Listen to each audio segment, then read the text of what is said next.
Hello, Patriots. Welcome back to another episode of Mason Cable News. I'm your host, Cayla Cade. And I'm Julia Cooper. Mason Recreation is hosting a virtual 5K. I registered for the 5K, and you should too. Registration is $5 for Mason students, faculty and staff, and $15 for non-Mason affiliated participants. You will have from March 27th to April 4th to run or walk 3.1 miles. Instructions on how to register for the 5K and how to track your progress can be found on Mason 360. Looking for an easier way to manage your research? On Monday, March 29th from 3 to 4:30 p.m., University Libraries is hosting a virtual workshop to show students how to organize their citations through the use of Zotero. This workshop will walk you through how to install and access Zotero, how to add sources and create bibliographies, and how to organize your Zotero library. Registration for this workshop can be found on Mason 360. On Tuesday, March 30th, from 3 to 4 p.m., Career Services is hosting a virtual discussion that will explain phrases such as professional attire and dress for success. This will be a space to ask questions about cultural, religious, and gender-inclusive clothing in the workplace. You can register for this opportunity through Mason 360. On Wednesday, March 31st, University Career Services will be hosting the Health and Science Career Fair virtually from 11 a.m. to 2 p.m. Students will virtually meet with employers in global and community health research, clinical health, and biotechnology, and much more. Information and registration details can be found on Mason 360. We will now turn it over to our weatherman, Jack Dunne, with our weekly weather report. Jack? Hello, Mason. Hope everyone had a good day. After a pretty cloudy morning and a lot of fog this morning, we did finally see some sunshine peek out this afternoon. However, the temperature only made it up to 67 degrees, which is nearly 10 degrees cooler than it was originally supposed to be. The dense fog that lasted well into the morning likely held the temperature back several degrees. Overnight, we should expect some rain, and the temperatures will stay pretty flat in the mid-60s. The rain should last until sunrise, and tomorrow it should be relatively cloudy in the morning with sun peeking out in the afternoon.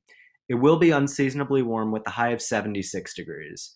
Tomorrow will also be windy, and we are under a wind advisory starting tomorrow morning until 7 p.m.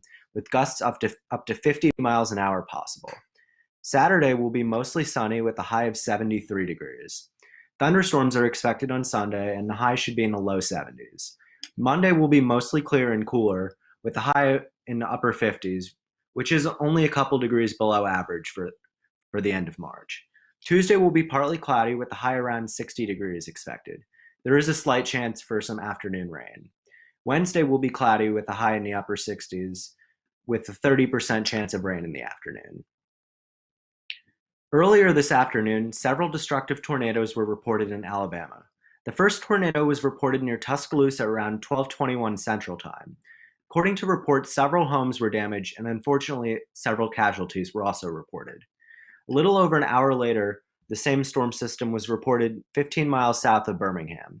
Radar indicated debris over the area. Another tornado was reported near the Mississippi border. Alabama Governor Kay Ivey declared a state of emergency in 46 counties due to the tornadoes. This is also coming a week after another tornado outbreak impacted Alabama last week. Northern Alabama received reports of flash flooding earlier in the day, where 2 to 3 inches of rain had fallen. Hope everyone has a good week. Back to you guys. Thanks, Jack.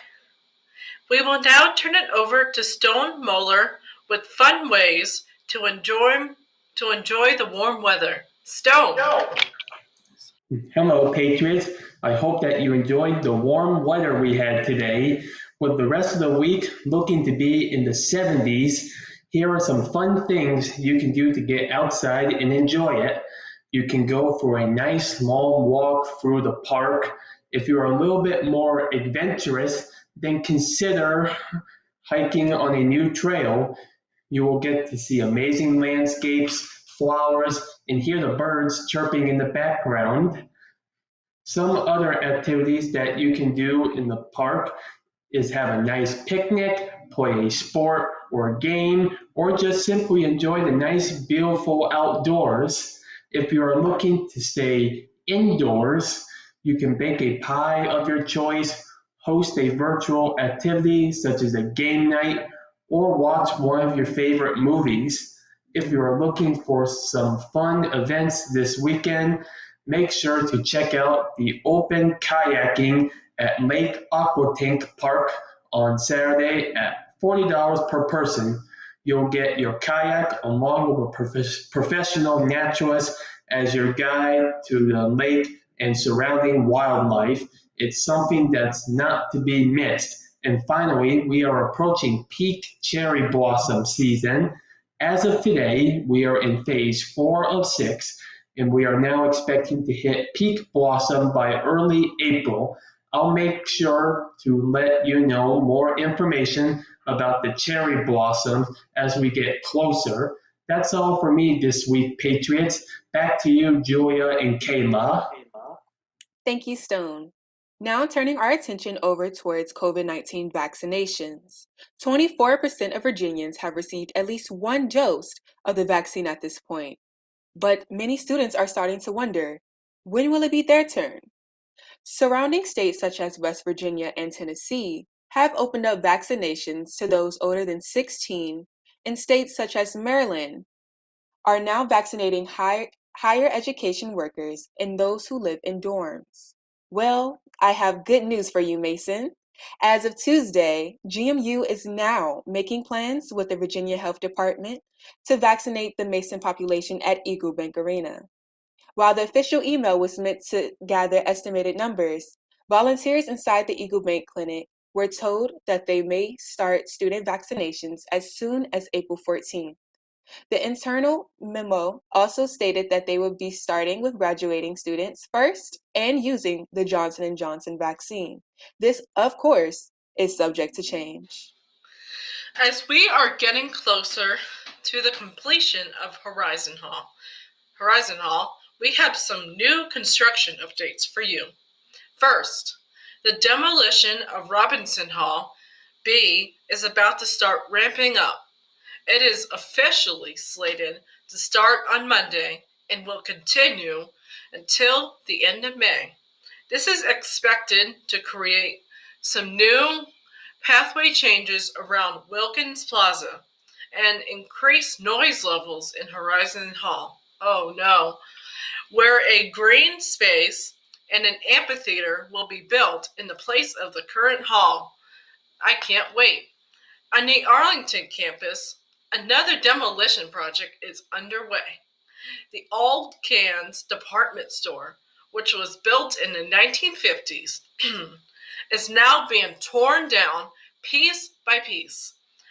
Their goal is to have it completely removed by the fall semester. The new building taking its place will be a mixed-use tech hub and the home of the university's Institute for Digital Innovation and the School of Computing. We will now turn it over to Oscar Avelar with our weekly sports update. Oscar! Hello, Patriots. This week in Mason Sports, men's basketball has a new head coach. Mason Nation welcomed Kim English as the Patriots' 11th head coach. He previously served as an assistant coach at the University of Tennessee. He was officially unveiled this afternoon as the Patriots begin the English era. He aims to have the Patriots consistently compete for the A-10 championship and make NCAA tournament appearances. The softball team's undefeated streak came to a screeching halt as George Washington was too much to handle over 4 games. The Patriots sit at 8-4 now and hope to recover their form when they face to travel Towson on Saturday. Women's volleyball picked up a win on Wednesday against LaSalle to finish their home games at the Rack. The Patriots earned the win in 4 sets thanks to junior Katie Parmalee's 11 kills and career-high 9 blocks. This win also ended LaSalle's 5-game winning streak over the Patriots. The 4-5 Patriots will travel to George Washington on Friday at 5 for the remaining conference game. Women's soccer left the weekend with a draw and a win against Richmond and VCU respectively. Senior Kayla Hamrich scored in both games, and junior Naya Ashman scored from a free kick to lift the Patriots over the Rams on Sunday. Their run of 2 wins and 1 draw over the last 3 games gets challenged by the visiting Davidson Wildcats on Sunday at 1 p.m. at George Mason Stadium. That's going to do it for this week. See you on the next one, Patriots. Thanks, Oscar. Last Thursday, you might have heard some honking horns and seen a trail of cars making their way around campus. This was a caravan in support of the Mason custodial staff and the alleged poor working conditions they face. Organized by Undocu Mason, our chapter of the American Association of University Professors, and the local branch of the 32 BJ Service Employee International Union. The 3 groups have come together to form the GMU Coalition for Workers' Rights. Their goal is to create an attention for the working conditions the custodial staff face.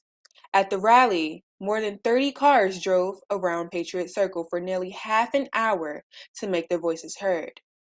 Their hopes are that working conditions will start to improve as attention is turned their way. The caravan did definitely catch a few eyes, though, as local news stations picked up the story, and President Washington has now ordered an external audit of LT services. To hear more about the story, make sure to check out gmucorpusstate.com. You might have heard, but there is some exciting news on the horizon for those who are graduating this semester.